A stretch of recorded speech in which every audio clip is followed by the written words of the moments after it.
cosplay world. For those of you who work with cord or are looking to work with cord, there's a few tricks to making sure that it lasts for as long as possible.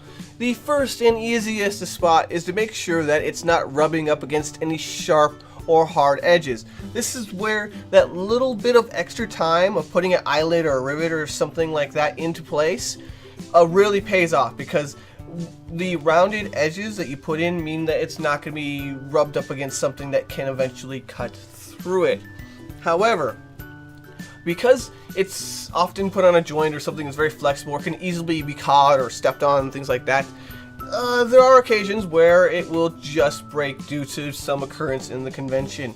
So the thing I like to do is tie it off or have a backup string, not have the entire kind of apparatus, whether it be armor or whatever sewing project, such as beads. I think beads are probably the most common because I've seen it like 4 or 5 times where I've been in a hallway where clearly beads have just fallen on the floor from some convention or some con damage.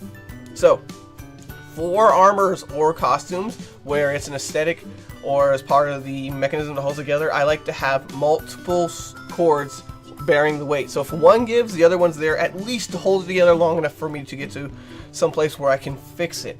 For beading, I absolutely tie it off every 6 inches, because I'd rather lose 6 inches than lose the entire bit of beadwork. I hope you guys appreciate that.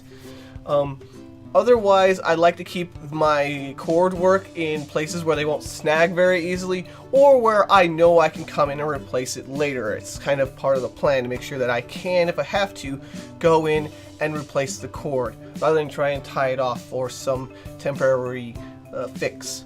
I hope this helps you. Good times to all. Rah!